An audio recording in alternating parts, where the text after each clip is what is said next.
5시 38분 막 지났습니다. 이번 순서는 6.25 전쟁 70주년을 맞아서 정부와 보훈단체들이 펼치는 다양한 보훈 행사를 소개해 드리는 시간입니다. 6.25 전쟁 70주년 국민과 함께하는 든든한 보훈. 이 시간을 함께해 주시는 분은 대한민국 무공수훈자회 하두철 조직국장이십니다. 연결하겠습니다. 하두철 국장님 안녕하세요. 예, 안녕하십니까. 네, 6.25 전쟁 전사자 유해 가운데 고 문장춘 일병의 신원이 확인돼서 69년 만에 가족의 품으로 돌아가게 됐다고요? 네, 국방부 유해발굴 감식단은 2013년 강원도 양구군 월운리 일대에서 육군 제21사단 장병들에 의해 발굴된 유해가 고 문장춘 일병으로 신원이 확인됐다고 발표했습니다. 네. 2000년 4월 유해 발굴을 시작한 뒤 154번째로 신원이 확인된 사례가 되겠습니다. 네. 고 문장춘 일병의 딸인 문경숙 씨는 지난 2011년 6월 유전자 시료를 채취하고 신원 확인을 기다려왔는데요. 네. 국방부 유해발굴 감식단은 최신 유전자 분석 기법을 통해서 문경숙 씨와 고 문장춘 일병이 부녀 관계임을 확인할 수 있었다고 합니다. 네. 유족들의 유전자 시료 채취가 이만큼 중요하다는 것이 이번에도 또 증명이 됐군요. 네. 그 신원이 확인된 고 문장춘 일병은 어느 전투에서 전사하셨습니까? 고 문장춘 일병은 미군 2사단의 카투사로 배속이 돼서 피해능선 전투에서 전사한 걸로 추정하고 있습니다. 네. 피해능선 전투는 1951년 8월 16일부터 9월 3일까지 국군 5사단 35, 36연대와 미군 2사단 9연대가 북한군이 점령하고 있던 강원도 양구군 방산면 일대 고지를 탈환하는 과정에서 벌어진 치열한 전투였는데요. 네. 피해능선이라는 명칭은 이 전투에서 피해를 막론하고 많은 사상자가 발생해서 능선이 피로 흘러 넘쳤다는 의미로 종군 지자들이 피해능선이라고 보도하면서 붙여진 이름입니다. 아, 네. 고 문장춘 일병은 전사한 지 62년 만인 2013년에야 팔과 다리, 갈비뼈 유해 몇 점으로 후배 전우들에 의해서 발견이 됐고 네. 또 발굴된 지 7년 만에 신원을 확인하게 된 것인데요. 국방부는 유가족과 협의를 해서 오는 12일 경남 김해시에서 귀환 행사를 진행한 다음 유해를 국립현충원에 안장할 예정입니다. 아, 네. 자, 그리고 청취자 여러분, 오늘 일부 퀴즈의 답이 여기서 나올 것 같은데 매년 11월 11일 오전 11시 정각에 1분간 묵념을 하는 행사가 올해도 열리죠?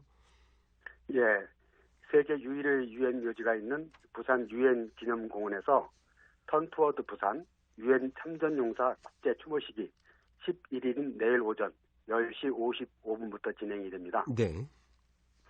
올해는 특히 6.25 전쟁 70주년인 동시에 유엔 참전용사의 명예선양 등에 관한 법률이 지난 3월에 제정이 됨으로써 11월 11일이 유엔 참전용사 국제 추모의 날이라는 법정 기념일로 지정이 됐는데요. 네. 그 지정된 후 첫 번째 갖는 추모식이어서 그 의미가 더 각별하다고 하겠습니다. 네. 내일 행사는 자부와 명예, 프라이드 앤 어너라는 주제로 6.25 전쟁 참전용사, 참전국 대표, 또 주한 외교사절과 참전국 장병 등 150여 명이 참석할 예정이고요.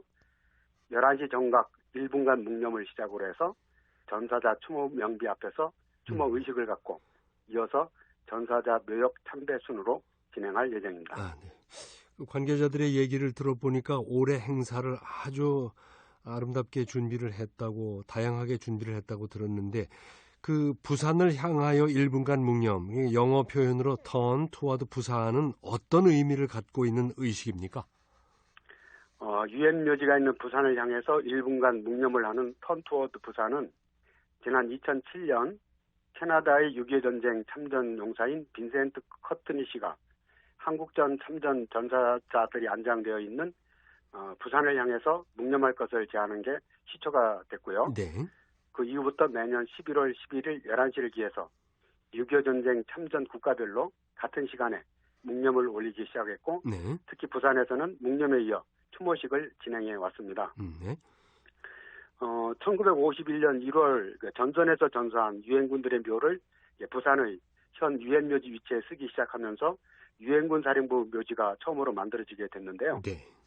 1955년에 유엔 총회에서 기념묘지 설립안이 채택이 됐고 또 1959년 유엔과 우리나라가 협정을 체결함으로써 세계 유일의 공식적인 유엔 묘지가 부산에 설립되게 됐습니다. 네. 2001년에는 유엔 기념묘지 한국어 명칭이 유엔 기념공원으로 변경이 됐고요. 현재 유엔 묘지에는 11개 나라 2,309명의 유엔군 전사자 유해가 안장이 돼 있고 또 기념공원 안 추모 명비에는 유엔군 전사자와 실종자 4896명의 이름이 새겨져 있습니다. 네.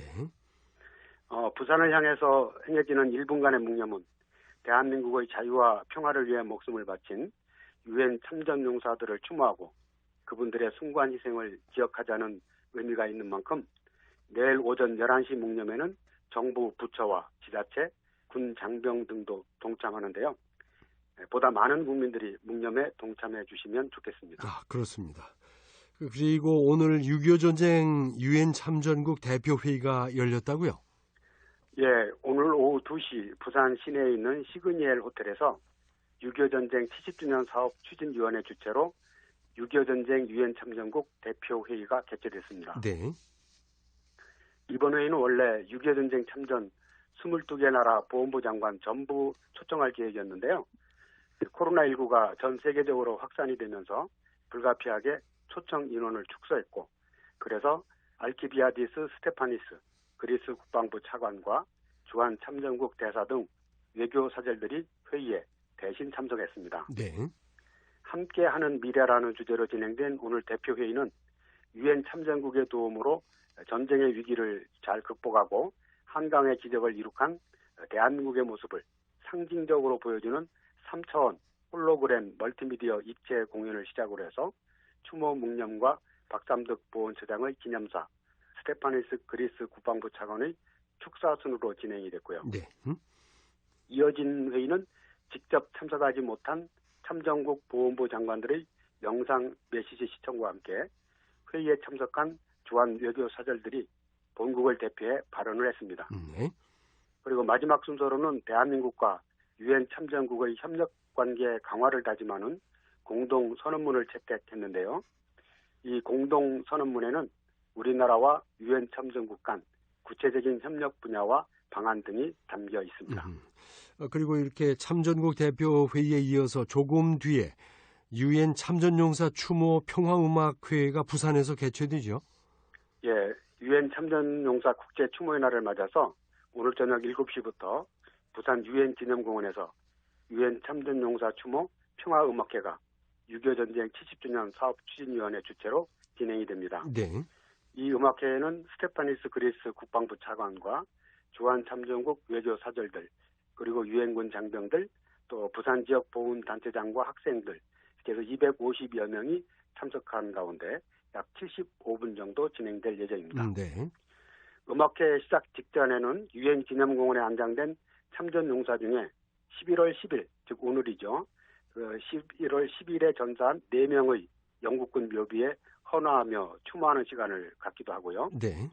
이어지는 음악회는 해군 교육사령부의 국악대, 그리고 해군 작전사령부 군악대, 그리고 아이렌의 필하모닉 오케스트라가 함께 연주에 참여합니다. 네.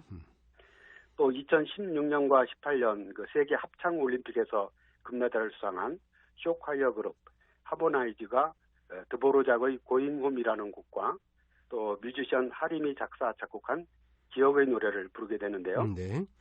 기억하실지 모르겠는데 이 기억의 노래는 지난 6월 호국 보훈의 달에 국가보훈처가 진행한 국민가사 공모를 통해서 완성된 곡이기도 합니다. 네. 조금 전에 말씀드린 쇼콰이어 그룹의 쇼콰이어는 보여주는 합창단 이 정도로 해석할 수 있는데 일반적인 합창단에 비해서 좀 더 역동적이고 버라이어티한 합창단이라고 이해하시면 되겠습니다. 네.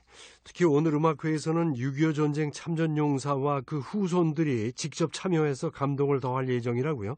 네, 그렇습니다. 오늘 음악회에서 테마 for Peace라는 곡이 연주가 되는데 이 곡은 미국 6.25 전쟁 참전용사 데이비드 캐팅급 씨의 아들 맥 캐팅급 씨가 유엔 참전용사들을 기리기 위해 만든 곡입니다. 네. 데이비드 캐팅급 씨는 6.25 전쟁 중에 부상을 당했고 또 미국 정부로부터 훈장을 받은 분인데 네. 2015년에 작곡하셨다고 합니다. 아, 네.